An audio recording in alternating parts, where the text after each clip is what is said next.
Boa tarde, gente. Meu nome é Jamile. O grupo é composto por Ana Beatriz, Elidênia Karine, Gabriel Pontes, Jamile, que sou eu, e Thalita de Souza.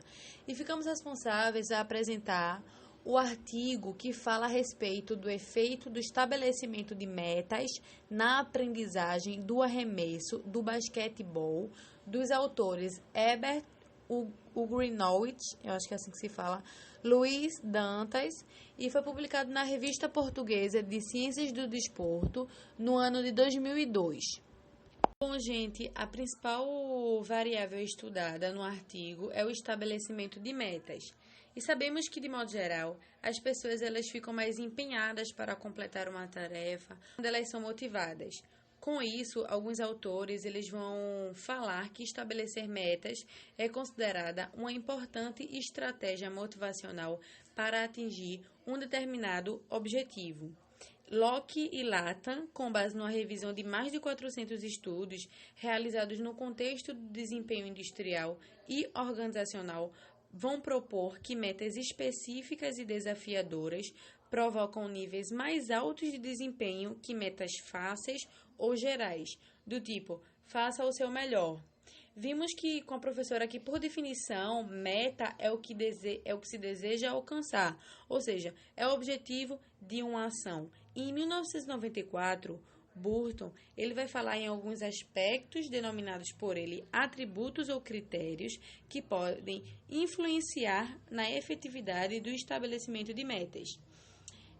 Ele destaca 4, que é o grau de dificuldade, a temporalidade, a coletividade da tarefa e a especificidade. Com relação ao grau de dificuldade, vai se referir à diferença entre o nível atual de desempenho que o indivíduo se encontra e o nível de desempenho estabelecido pela meta.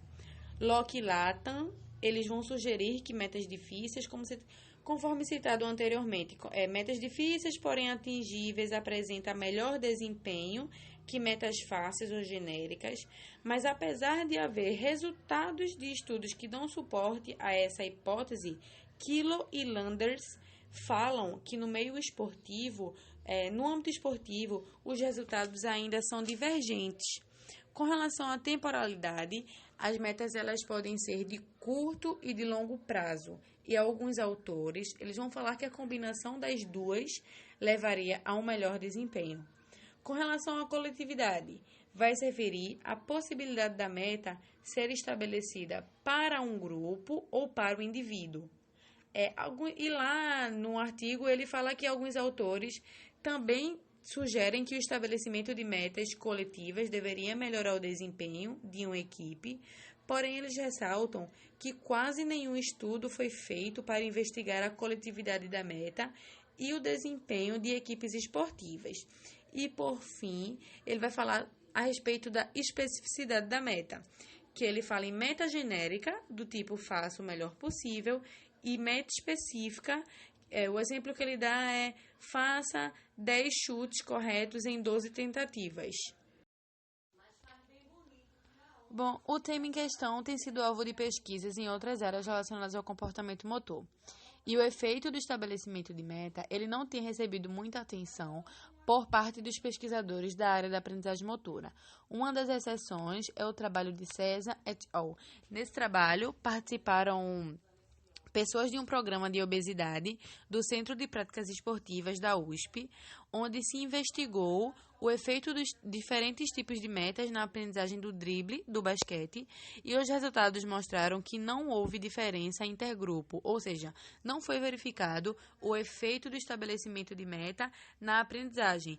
E outro exemplo de estudo que o artigo cita foi o desenvolvido por Freudwin, acho que é assim que se fala, e Tani, em 1998, que investigaram-se o efeito do estabelecimento de meta também na aprendizagem, sendo que numa tarefa de flutuação no meio líquido, onde tiveram 3 grupos experimentais, o meta genérica, o meta específica e o meta combinada, e os resultados também mostraram que não houve diferença significativa em intergrupos. O efeito do estabelecimento de meta, ele é um tema ainda escasso na literatura, e testar a hipótese de Locke e Latham seria visto como um importante desafio na área do comportamento motor. E o objetivo do presente estudo foi investigar o efeito do estabelecimento de metas para a aprendizagem da habilidade do arremesso do basquete em uma situação real de ensino e aprendizagem em aulas de educação física escolar.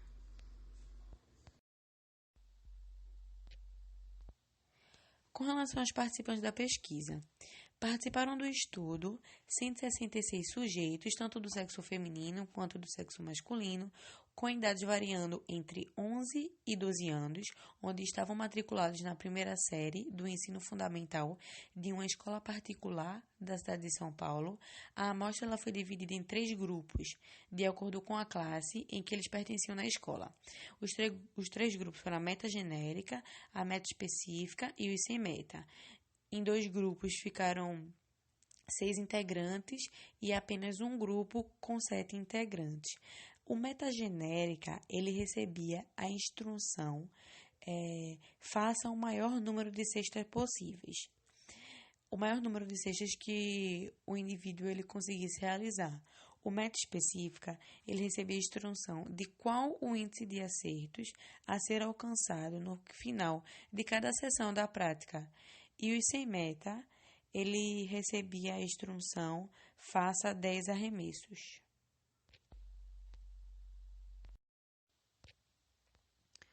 Com relação aos procedimentos da atividade, os alunos eles participavam normalmente das aulas de educação física e as instruções a respeito do que devia ser feito era dada antes do início de cada aula e depois que era realizado uma parte experimental. Os alunos eles realizavam um arremesso e seguia para o final da fila. Somente após todos terem arremessado é que ia ser realizado o segundo arremesso, até que se totalizasse 10 arremessos.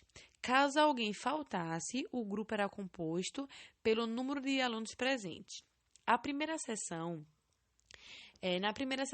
os sujeitos eles participavam de um pré-teste, onde foram realizados 10 arremessos.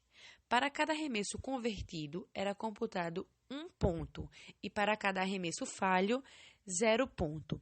Tiveram 8 sessões de prática e na 10ª foi realizado o pós-teste. Não houve fornecimento de feedback. A tarefa consistiu em realizar o arremesso frontal a uma cesta oficial de basquete, a uma distância horizontal de mais ou menos 2 metros da tabela oficial do jogo, e a tarefa foi adaptada de uma bateria de testes americanos.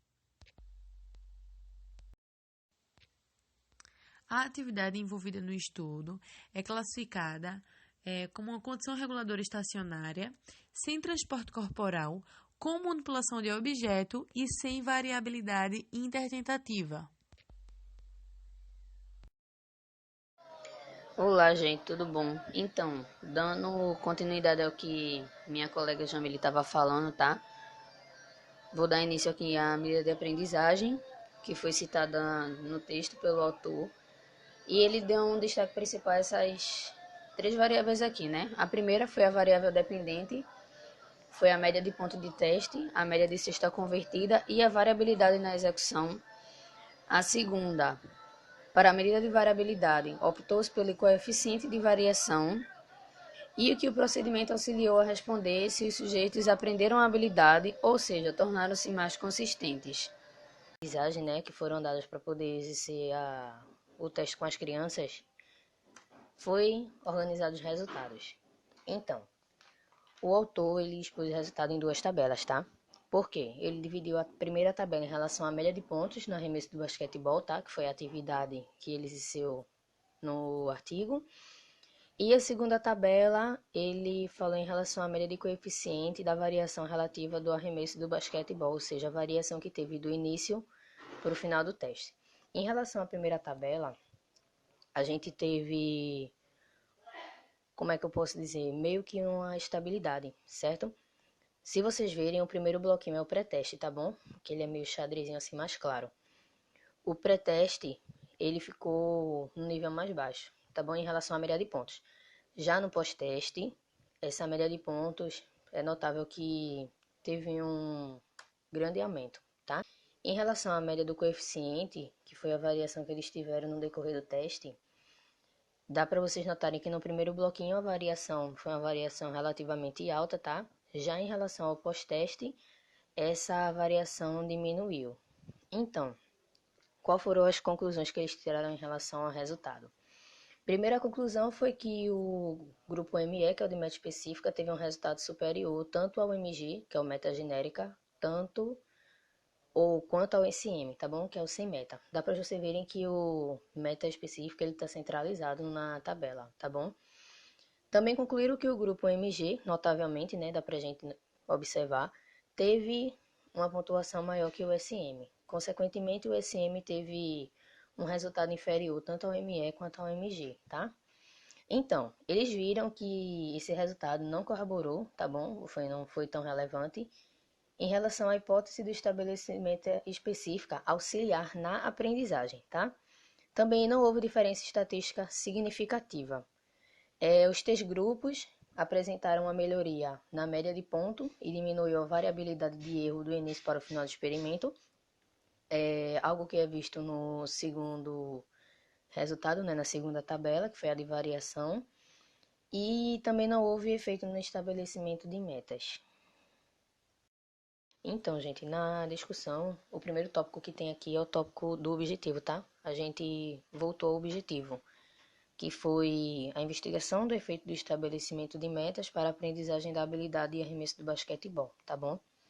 Então, no segundo tópico, a gente fala de Luke e Latham, que eles propuseram que meta específica e desafiadora, na perspectiva de quem irá desempenhar a tarefa, provocam níveis mais altos de desempenho que metas fáceis ou metas gerais. Então, o que é que eles quiseram dizer com isso? Que a meta específica e desafiadora, que é aquela meta que realmente a gente impõe, a gente estabelece a quantidade de, vamos supor, de arremessos, né? Ela tem um desempenho melhor do que, como tem um exemplo aqui que vocês vão ver, né? Da meta fácil e geral, entre parênteses, que é faça o melhor possível, tá bom? Em relação ao resultado do teste estatístico, foi visto que o grupo ME da meta específica, né, teve uma estatística maior em relação às demais. O SM teve o desempenho inferior. Então, mesmo sendo uma meta específica ou genérica, ela vai favorecer de qualquer forma no desempenho, na aprendizagem daquele indivíduo, tá bom? É melhor a meta genérica específica do que a ausência de metas, tá? Então, continuando a discussão, tem aqui o primeiro tópico, né? Apesar do grupo ME ter uma tendência de melhor desempenho quanto ao grupo MG e SM, esse resultado não foi confirmado pela análise estatística, tá? Embaixo a gente vê que eles necessitaram novos estudos. Por quê? Tanto nos estudos que eles se basearam para poder fomentar a introdução, quanto no que a gente leu para poder ter algumas ideias em relação a estabelecimento de meta, todos os processos que eles fizeram, todos os testes que eles realizaram, no final eles disseram que não teve uma análise estatística. Por quê? O autor desse estudo ele propôs que poderia ter a necessidade de realizar esse estudo com algo mais sensível, tá? Que pudesse discriminar melhor o aspecto da aprendizagem. Talvez a medida de aprendizagem que ele utilizou e também que os outros autores utilizaram poderia não ter sido adequada para ter um resultado bom em relação ao teste, tá bom? Finalizando, né? Entretanto, uma limitação que precisa ser superada em futuros estudos para que avancemos na compreensão desse fenômeno refere-se à manipulação de metas de processo. Por quê? O autor também comenta na discussão que para você fazer um trabalho com crianças não é legal você fazer uma meta de resultado, porque a meta de resultado ela é um pouco mais extensa, ela é um pouco mais objetiva não, mais subjetiva na realidade. Já a meta de processo ela é diretamente em relação à quantidade, é quantitativa, tá? Então, e eles também falaram que seria melhor usar metas de curto prazo, tá? Porque como é criança, uma meta de longo prazo poderia tirar a atenção facilmente delas. Então, gente, agora realmente finalizando, né? A gente tem aqui as respostas das três questões, tá bom? Que foi pedida pela professora. Então, em relação à primeira questão, que foi em relação ao nível de compreensão, a gente achou o artigo de fácil compreensão, pois o tema em questão foi abordado de maneira clara e concisa, tá? Já na segunda questão, que é referente aos humanos adquirirem habilidades motoras, tá? A gente viu nesse trabalho que, independente da meta estabelecida, sendo ela genérica ou específica, a aprendizagem ocorre de qualquer forma, sendo em grande ou pequena proporção, tá? E no terceiro item, né, que foi em relação a fundamentar alguma intervenção para crianças ou adolescentes, a gente se baseou na ideia que o autor colocou aqui na discussão, que foi em relação à utilização de meta de processo curto prazo, né, porque acabaria prendendo a atenção principalmente das crianças, tá? Muito obrigada, gente, pela atenção, né? Até a próxima.